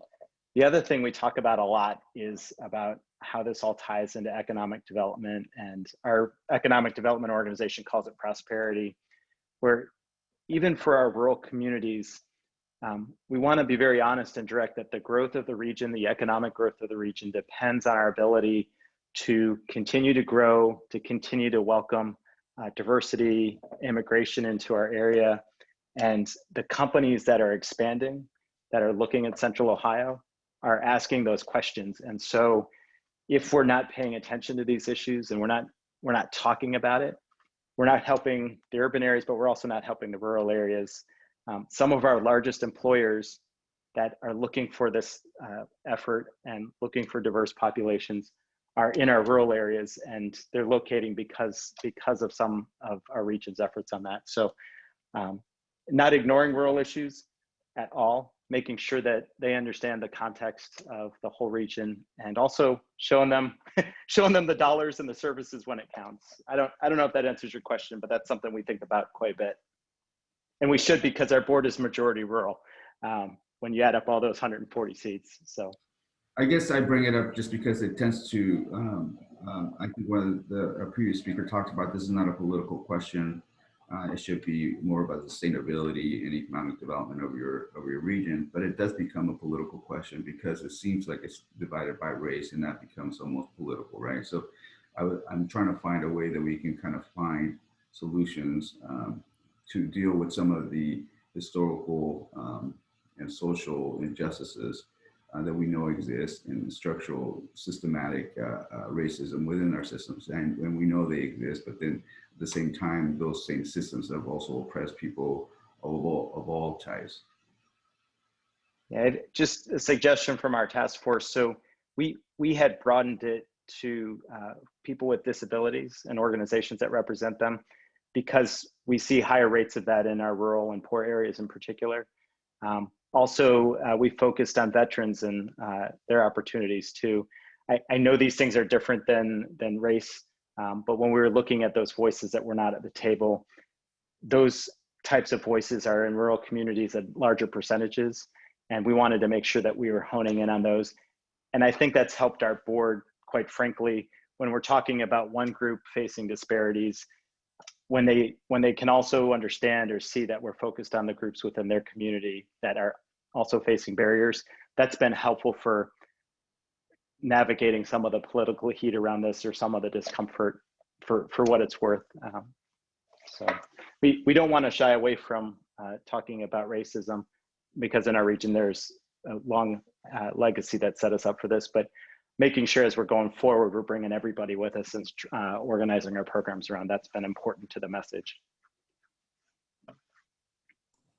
Great, thank you, appreciate that. I have Director Frost, and I do have a question as well. Go right ahead, Sue. Thank you, Chair Frericks. I wanted to thank all the speakers for sharing your experiences with us. We've never, to my knowledge, done this, and I know I'm new to this, so it was valuable to hear your insight and your experience. My mind is going all abuzz, and I don't even know where to start, but I wanted to share what was on my heart and see if you might have any thoughts in regard to some of the things that are coming to my mind. I know in Sacramento, we have there's a lot going on in Northern California that in my mind can relate to equity, and it's not even necessary, it's not always policy driven or the unintended consequence of policy, but in some cases, nature. An example is the fires. In our foothill communities, they are devastated by these fires, and after the fire comes and goes, then many of the outlying areas in Northern California have these electric grid blackouts because of the fire danger. And so there are issues with insurance and do they have enough money to insure their homes? And we've even had these discussions in our land use meetings where we've talked about how some of the rural areas don't have broadband, and so they're not able to do businesses from their homes. So I represent an area that's closer to town, just in the little outlying suburbs, and I have people that walk up to me and say, Sue, so when we pay our taxes, does somebody make sure that those taxes come back to our little community? How much do we pay and how much comes back? Can you give me those numbers? And I'm like, oh, how do I give you that? I don't know how to respond sometimes. But I think the point around trying to achieve equity is constantly moving. In Sacramento, we're probably the most ethnically diverse region in the nation. And so we, in many ways, dwell together, but sometimes separately. But I mean, I think we're probably the best example. I like to think we're the best example of how we can dwell together, but we could do better becoming more integrated in those with, sharing those cultural differences.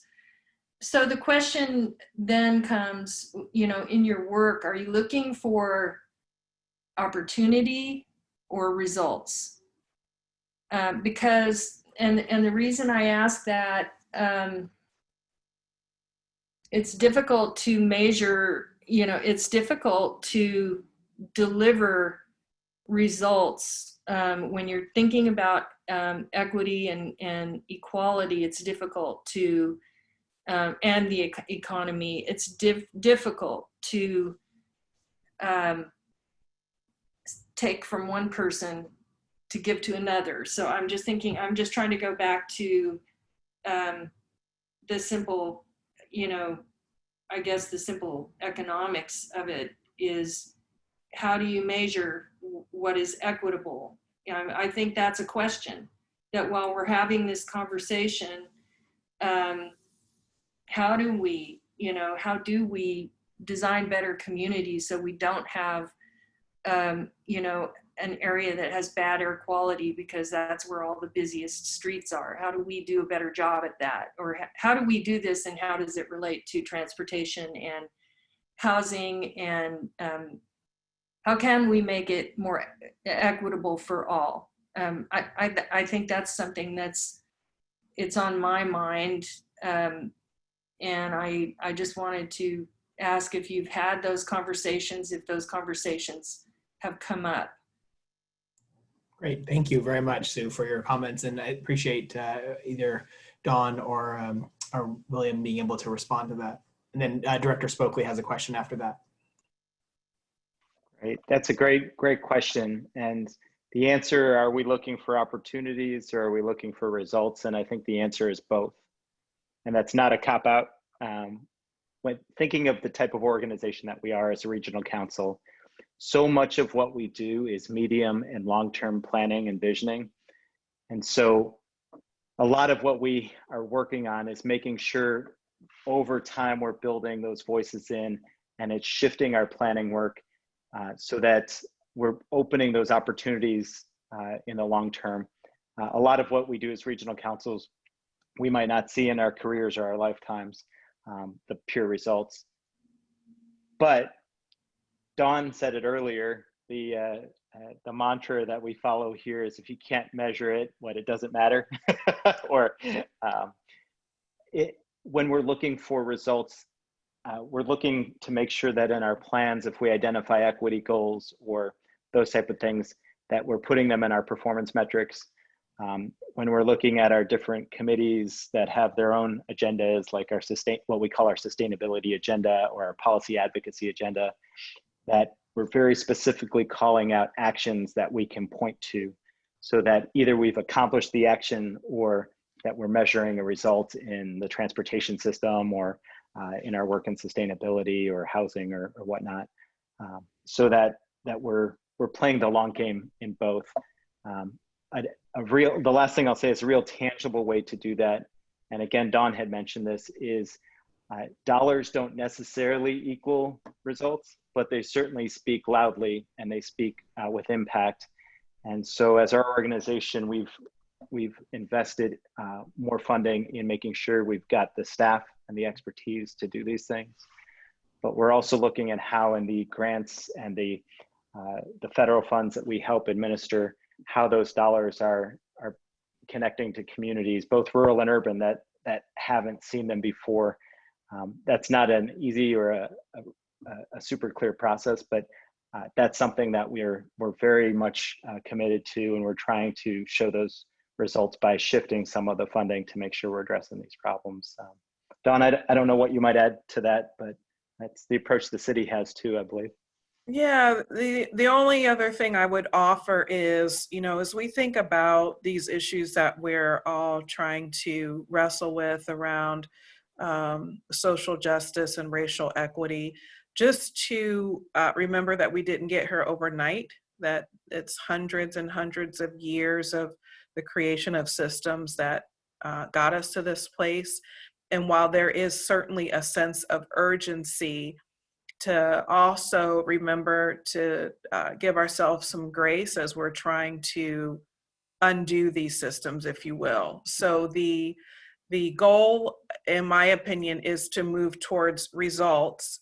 But if we try something that we've not tried before and it doesn't work, they're still learning in that. So that's when the opportunity becomes important as well. It's a tough question that does not have an easy answer, but unfortunately there's not a magic wand any of us can wave to get us to where we're trying to go. But if we continue having these tough conversations, bringing new voices around the table, maybe who haven't been there before, that I think is what will get us to where we need to be sooner rather than later. Thank you very much. I really appreciate your thoughtful answers and your important work. Thank you. Likewise, thank you very much for those answers. So Director Spokley, go right ahead. Thank you, Mr. Chair. Quick thank you all to all the speakers for joining us here today. This was very enlightening for me. I do very much appreciate your time. And I guess for Dawn and William, my question kind of relates to our current environment, our current situation we've got happening here in the United States and maybe even further. But I guess the question is, has the dramatic increase in social unrest and the focus that we've all been brought to clarity with our equity and race injustices throughout the nation. Has that kind of rekindled the charter that you guys started on many years ago? I'm curious how the current events have affected you and what you guys all started from what I think I heard maybe 4 or 5 or 6 years ago. Can you enlighten me on that, or share with me a little bit of your feelings on that? Don, do you want to go first on this one? I'm happy to. I'll defer to you, sir. Okay, it's a good question, and I think there are a couple of things that we've seen. One, the answer is absolutely it has. The things that it has changed is on our staff. Our staff is much more engaged and focused on these issues. We have disproportionately young staff, and these are folks working for a regional council, an apolitical view of the whole region, rural, urban, and they're very engaged on this. And so we're getting a lot more interest and pressure from our team and great ideas from our team to do more. On our board, I think in the last few months, we've had, since smaller communities, some of them rural county seats, have been seeing protests about racial injustice. We have folks who haven't really been engaged in this effort as much, calling us saying, how do I talk to my community about this? What is the right thing to do? How can we navigate this? And that's been a decided change. And for us, as an organization, we've been loaning our staff, we've been sharing best practices from around the region and the country. But that has definitely changed. It's not just Columbus that is interested in this anymore. It's places that haven't been at the table with those questions. And I think the last thing that I'll mention is we've been very focused since the committee that Don led. We've been focused on equity in all of these different groups. But the one thing, if I can be blunt about it, that has changed is we are learning to be unafraid to talk specifically about racism. And that's an uncomfortable space for professionals, tech experts, planning experts like us, folks who don't want to anger any one party. But the reality is it's front and center of what these protests are about. And so very intentionally, we've been addressing that. We've been calling it by name. We've been looking at resources around it. And I won't say that that's an easy process, but that is something that has changed. We're not neglecting the focus on the broader rainbow of groups that we want to address, from veterans to rural poverty to different minority groups. But really looking at racism is something that we've been intentionally talking about just here in the last couple of months. Great, thank you. Great, thank you very much. So Director Joyner, go right ahead. Thank you, Lucas. I think I really just want to share some thoughts here. We talk about this being at times an uncomfortable conversation. The beginning of my discomfort may be very different from what everyone else's is. I'm very much a process and policy guy, and I wrestle with what is our role, my role as an elected councilman and responsible to my jurisdiction, and what is SACOG's role, in which none of us are elected. And so I, at times when we're having this discussion, feel very much as though we are crossing out of our lane, if you will, expanding SACOG. I understand that a Council of Governments is a good place for this type of discussion, but I also have a piece of me that says we should all be staying within our lanes, taking on the responsibility that we have in our individual jurisdictions and doing the work there. And great, having these conversations in SACOG and exchanging ideas and information, that's great. But is it a COG's role to try to impose all of these things across all of our communities? And at the moment, I'm wrestling quite a bit with that. So I don't know if anybody else has any thoughts along those lines, or our guests have experienced that conflict with their electeds. I just wanted to throw that out there. Well, I guess from my perspective, and I don't know enough about exactly how your organization is governed, but I would see it as a both and versus an either or. I think there's work that could happen in your local jurisdictions and also work that could happen regionally to help advance the things that we're talking about around diversity and inclusion. I don't think they're mutually exclusive. So I would just offer that for your consideration. I might add on to that because if it's helpful, I've had this conversation with our board chair, who is a very conservative suburban council person. And I think what it comes down to is, what is the role of the regional council? And there are two things that we do really well, no matter the topic. And that's, we serve as a forum for local governments to share best practices, to talk about problems. And what we've done is, instead of trying to mandate or give an ideal model, is we've said, you know, let's talk about what each other's doing. We've shared those different examples. Every community is going to approach it a little bit differently.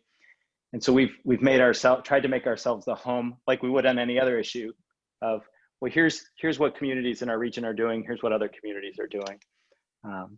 And we've been loaning our people to help them navigate the situation. So we're firm believers in meeting communities where they are, and each community has their own unique dialogue and priorities and community members. The other thing that regional councils do really well is helping to inform regional decision making. And so on transportation dollars or housing or whatever the mechanism is. And so we've wanted to be really intentional to make sure that we're injecting this part of the conversation into those planning efforts, so that if we're looking at the transportation system, just like we're giving information on congestion or maybe workforce, we're also looking at some of these other issues around equity, so that we're painting a full picture to inform that dialogue. And that's something, I mean, we have a whole data department. And so that's something that we can do really well. We can show demographic information or economic disparities to inform that dialogue.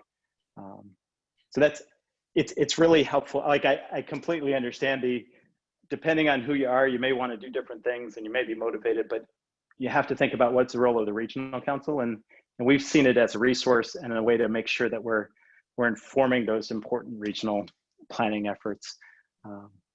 So again, it's not an easy space. It can be uncomfortable, but that's how we've approached it, if that's helpful. It is, and you say that you've got a whole data department that informs that. I think that's one of my frustrations here as we've entered into this conversation.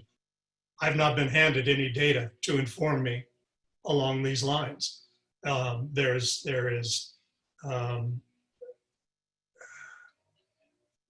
think each and every individual brings their sense of what's going on in their community, brings their sense of where we ought to be headed.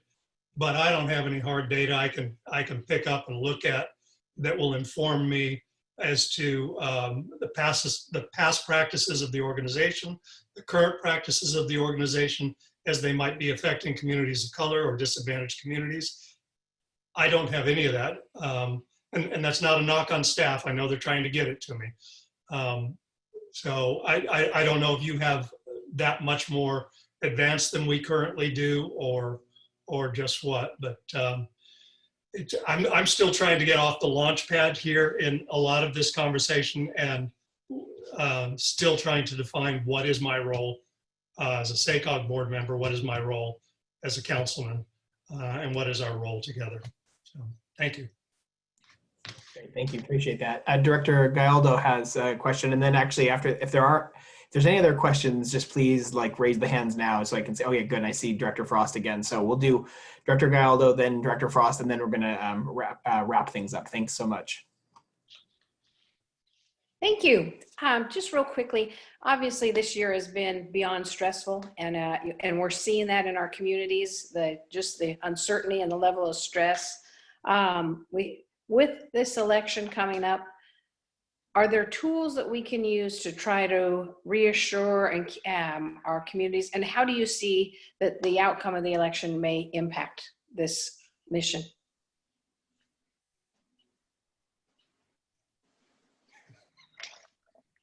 So that's a really great question.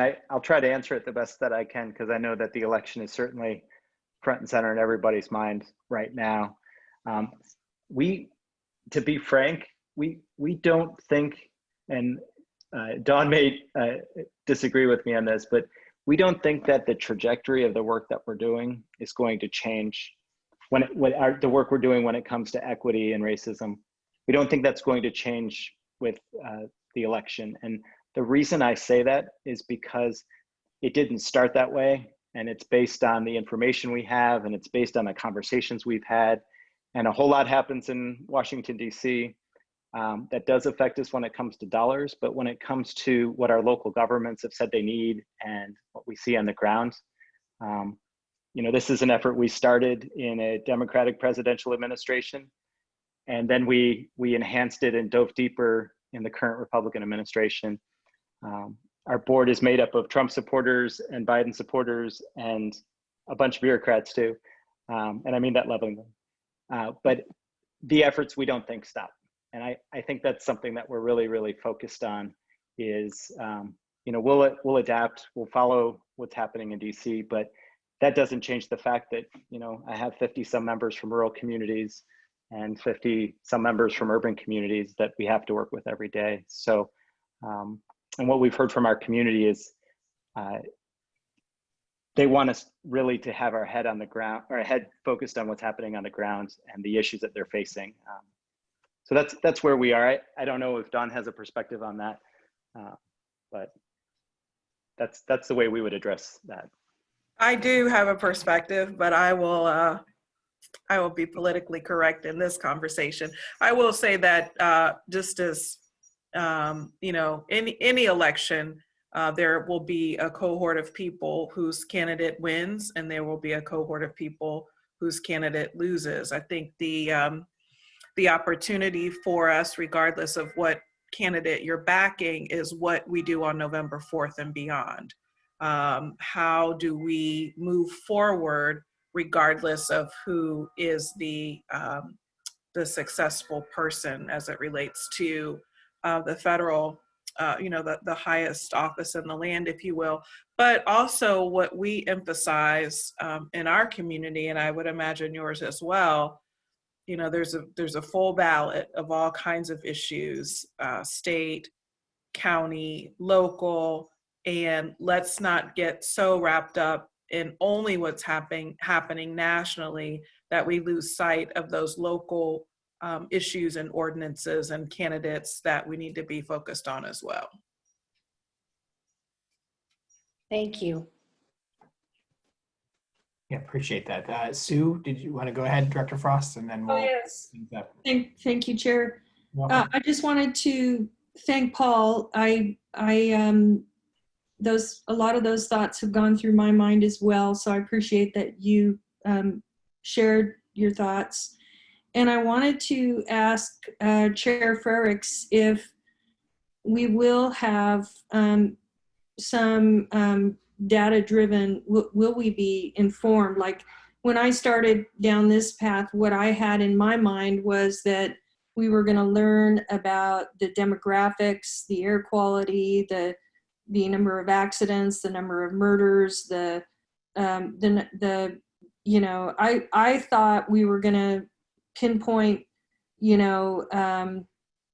maybe areas where we could, by way of our transportation and land use planning, help improve some of the, the situations in, regionally, and I thought we would be looking at, I guess I thought it was relating to access and equity, and I didn't, so I did it. I also thought we would have access to data that would inform us. So will this committee be reaching that point, or I'm not really sure where we're going, so I just thought I would ask. Director Frost, I think Lucas, I'm just going to answer. Yeah, just go ahead. Of course.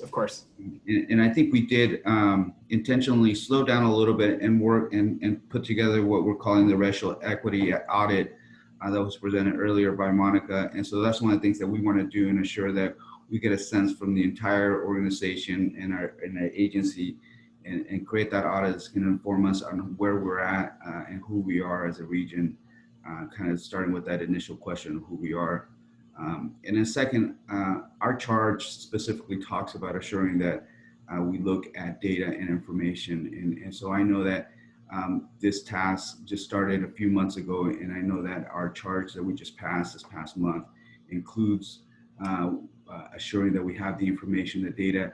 But I thought as important is that we go out into the community and find out exactly does the data that we have actually matches what folks are telling us out in the field and stuff. So those two things will need to happen. They haven't happened, I think, a little bit because we are intentionally slowing down to look at who we are as an agency, and this equity audit is really going to help us kind of reflect on who we are. Yeah, and I think, yeah, what do we have? 29 members on our board. I think each one of us in our own jurisdiction is thinking about how can I, make sure we are treated equitably and getting our share of, the, activities around all this, land use and planning and transportation. So it's a broad topic. So I just, we can have this I'm glad we're going to be going there also.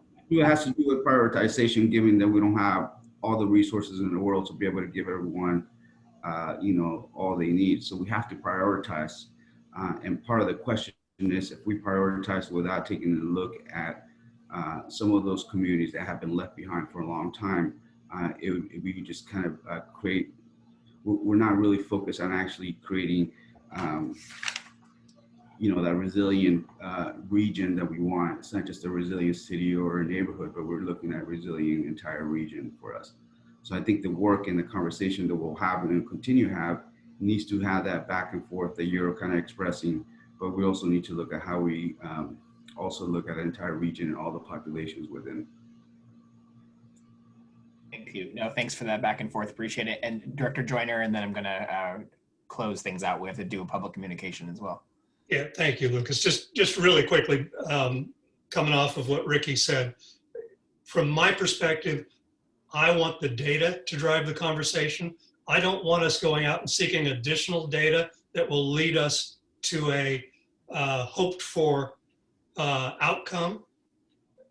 The data should be leading us. Wherever that leads us, we should be willing to accept that direction and act upon that, from my perspective. Great, appreciate that. So I'll just sum up and say, to Director Frost's comments as well as Director Joyner and the discussion that we just had, there is definitely data out there, and there is data collection being done, but also by the staff as well. I think the co-chair's comments about just the sort of the slowing down a little bit and just sort of taking a sort of more deliberative approach to this, and also frankly like having this discussion today, which is seeing what other peer agencies are doing, right? I think that helps. That absolutely is going to continue to help inform sort of how we look to proceed, but rest assured that data is will be disseminated, and I think that I've heard that from staff as well too, certainly. I think also as folks will recall, we've had a few other items on our plate as a board over the course of the past several months. And we were, taking time as a region to sort of prioritize those items and sort of deal with some of that stuff, pending the funding round first. And we, now are thankfully, we're able to get the charge of this body passed at the last board meeting, full board meeting, and sort of get down to some additional work. So appreciate very much, again, the discussion today.